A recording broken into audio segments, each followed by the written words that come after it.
Pero bueno, Yo estoy se muy fue bien. para allá, que la necesitaban también, así que la invitamos para que nos dé una clase sobre valoración del estado nutricional y la detección de los trastornos de malnutrición en el paciente ambulatorio. Bueno, Gilda, gracias por participar. Bueno, gracias a ustedes por haberme convocado, acordarse de mí. En septiembre va a ser un año que me fui del Gutiérrez y realmente estoy muy cómoda donde estoy. Se extrañan ciertos compañeros de trabajo, pero bueno, nada, estoy muy tranquila. Eso es lo que buscaba Bueno, después de años. Vuelvo a avisar, si desaparezco 5 minutos, pido permiso, abro y vuelvo a vale. sentar.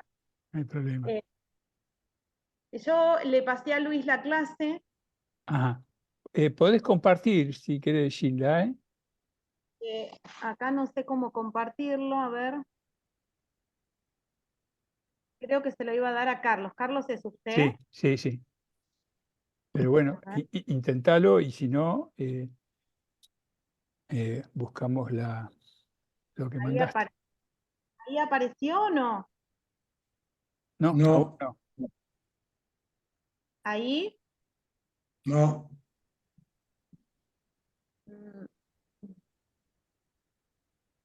mm, Gilda, ¿la tenés abierta en tu compu? sí, ahora recién la cerré, pero espera que la vuelva a abrir porque yo se la pasé con antelación porque No hay tengo problemas problema. con la misma. Tengo. Espera que la... ¿Eh? Ahí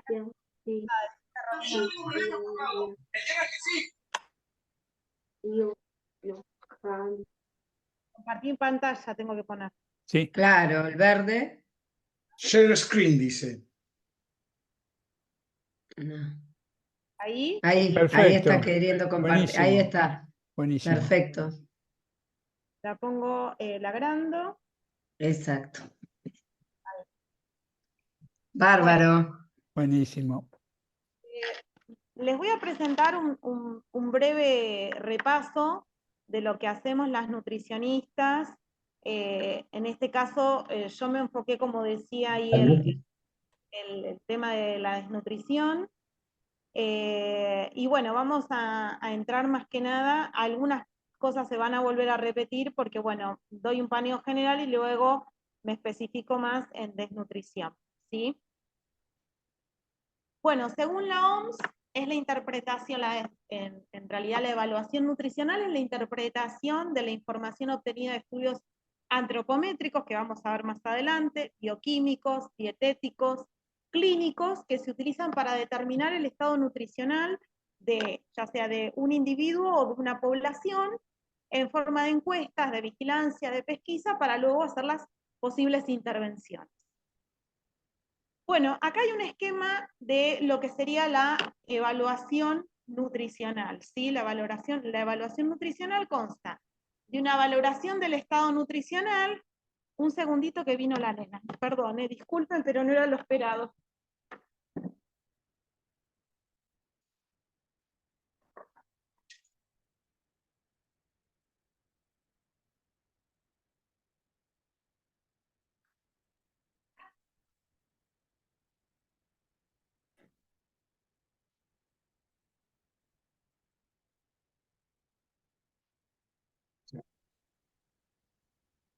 Eso que te llegue un nene que no esperás puede ser un problema a veces, ¿eh?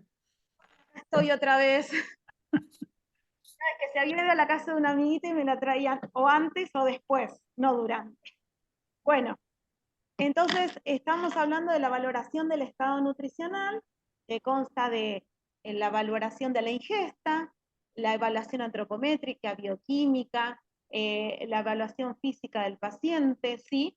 Donde de acuerdo con esos valores se saca un diagnóstico nutricional, se identifica cuál es la etiología del problema de la persona, la etiología, los síntomas, los signos.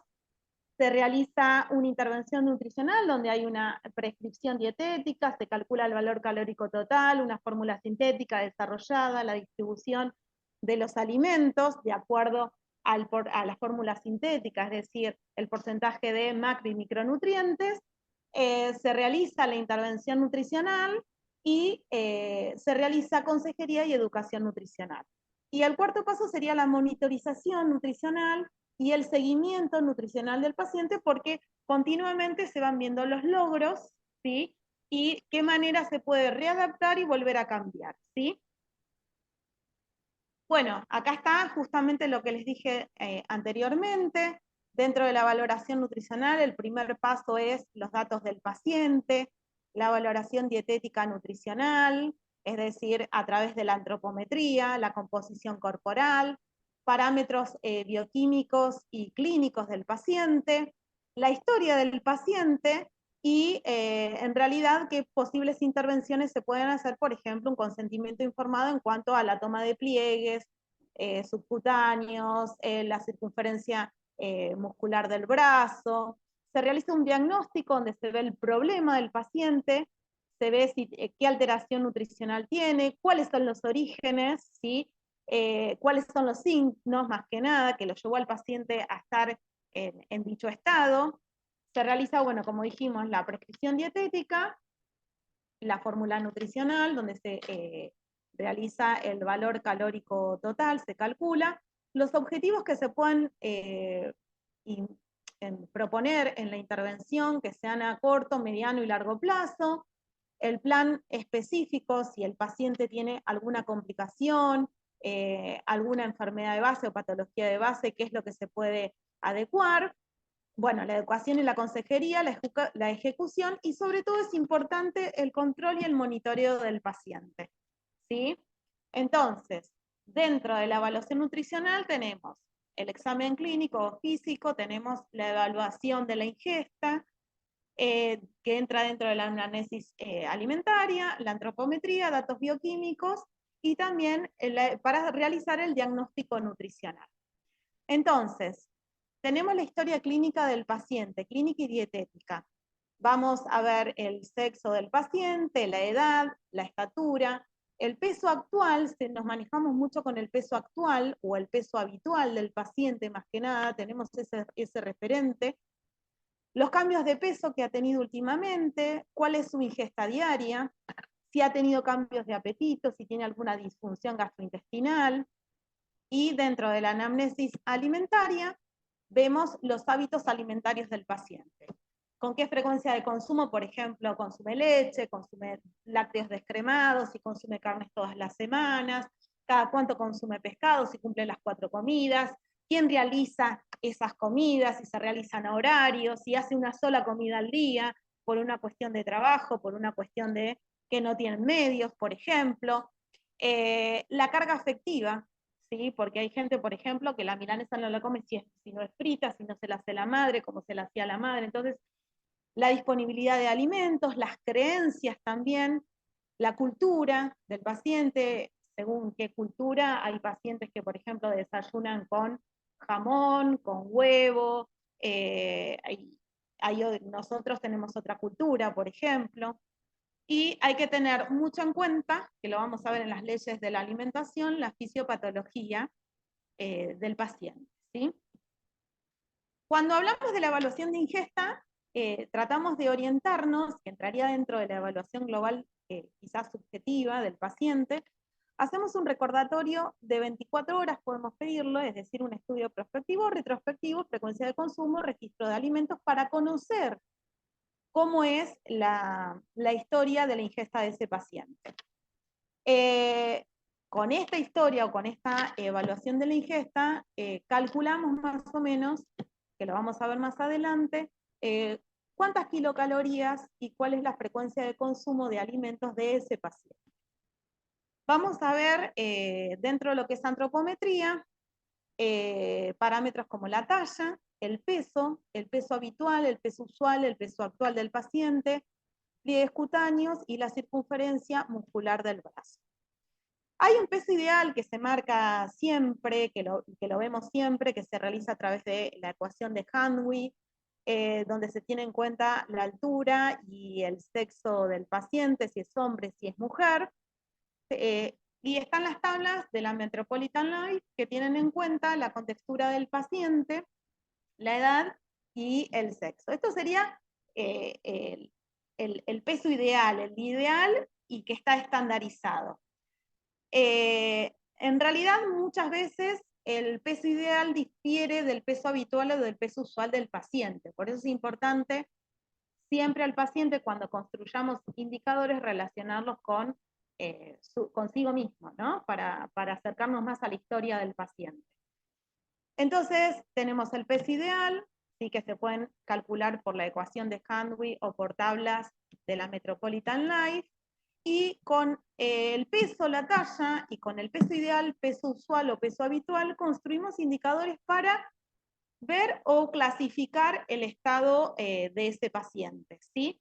En este caso, el porcentaje de peso ideal, que es el peso actual sobre el peso ideal por 100, me da un porcentaje en el cual el peso actual de un individuo sería el porcentaje de el peso actual, qué porcentaje de peso ideal ocupa, ¿sí?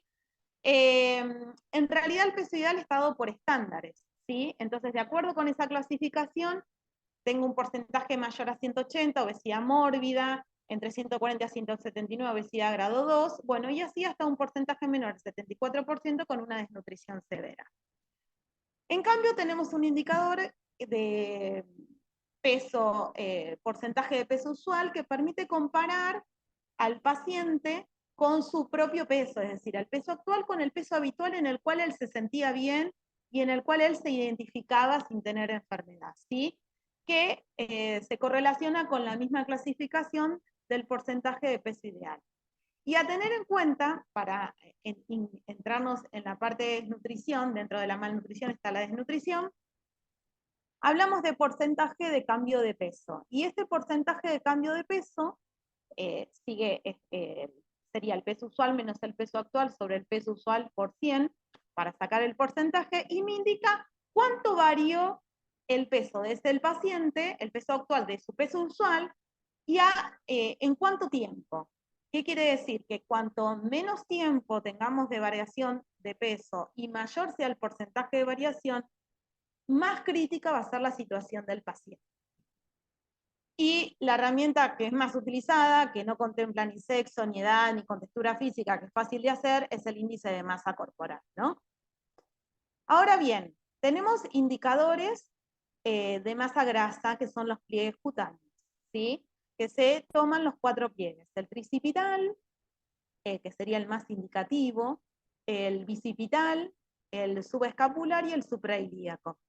Estos 4 pliegues se suman, ¿sí? Y se tabulan en la tabla de Durning, y se evalúa el porcentaje de masa grasa, sea hombre o mujer, y según la edad. De estas tablas podemos decir que mayor a un 30% es un alto porcentaje de masa grasa en las mujeres, y mayor a un 25% es un alto porcentaje de masa grasa en el hombre.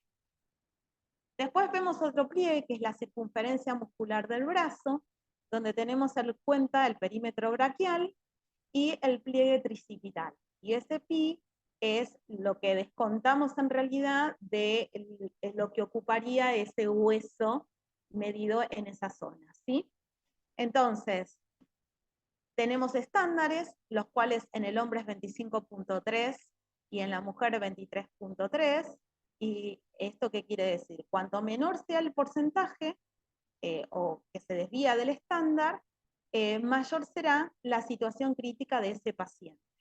Entonces vimos construcción de indicadores, pliegues cutáneos, y que me muestran de qué manera se manifiesta la masa grasa. Vimos la circunferencia muscular del brazo, que nos indica más o menos cómo se manifiesta, es un indicador de masa magra. Y bueno, tenemos pacientes postrados también, a través de la fórmula de Benke, que bueno, que se toman los perímetros que ahora vamos a ver, la talla en decímetros, que se toma en realidad la talla del talón hacia la rodilla, se divide por 339, y se calcula el peso en kilogramos del paciente postrado. En realidad es muy engorroso, la verdad yo no lo hago, lo estimo con el peso usual del paciente, vemos el laboratorio de ese paciente, se toman los perímetros de hombros, de tórax, abdomen normal, abdomen máximo, las caderas, la rodilla, dependiendo de la población en la cual uno está trabajando, por ejemplo, en un geriátrico. Y después tenemos también, bueno, aquí es como se sacaría la altura, siguiendo la altura de la rodilla y el talón, con dicha fórmula, y tenemos que tener en cuenta en aquellos pacientes con amputaciones, descontar el porcentaje de la parte amputada, del sector amputado, ¿sí? Tenemos otra manera de evaluar, en realidad, los componentes, 5 componentes, la valoración nutricional por fraccionamiento antropométrico. También es importante estar de alguna manera empapado en esto, ¿sí? Donde se tienen en cuenta 8 diámetros, ¿sí? Óseos, después los pliegues bicipital, tricipital, diferentes tipos de pliegues, los perímetros, la talla, ¿sí? Y de acuerdo con eso se elabora un informe. Otra manera de evaluar de manera funcional, en este caso sería la bioimpedancia, donde mide la cantidad de grasa y masa muscular en estado de hidratación y de edema. Muchas veces genera errores debido al edema. Y otra manera de evaluar funcionalmente al paciente, tenemos la dinamometría de mano, que muchas veces se tiene en cuenta para evaluar la fuerza de agarre, que lo vamos a ver ahora en la parte de desnutrición. Las pruebas bioquímicas. Cuando uno hace una evaluación nutricional, vimos la parte de la evaluación de la ingesta, vimos la parte de lo que es la antropometría. Si nosotros, acá me enfoqué más que nada en la parte de desnutrición, si nosotros vamos hacia la parte de obesidad o de sobrepeso, tenemos la circunferencia del cuello, como vimos en las clases del año pasado, la circunferencia de la cintura. Dentro de las pruebas bioquímicas tenemos las de rutina, el hematocrito, la hemoglobina, que pueden estar reducidos en situaciones de déficit nutricionales, en hemorragias, en enfermedades renales, en hemólisis, ¿sí? Puede estar afectado por el estado de hidratación, es decir, por la dilución. Bueno, estas pruebas las tenemos en cuenta también, porque no es lo mismo alimentar a un paciente que está anémico o a un paciente que no está anémico. Son parámetros a tener en cuenta. Cuando nosotros dentro de lo que es el hemograma tenemos en cuenta los glóbulos blancos, y dentro de los glóbulos blancos, bueno, estos pueden estar disminuidos por infinidad de patologías, ¿no? Tenemos en cuenta el porcentaje de los glóbulos blancos, los linfocitos, que me indican en concentraciones bajas un riesgo de morbimortalidad, sobre todo intrahospitalaria. En cuanto al colesterol, tenemos que tener en cuenta que un colesterol inferior a 160 me puede indicar que hay una menor síntesis de lipoproteínas, ¿sí? Y por ende de proteínas viscerales.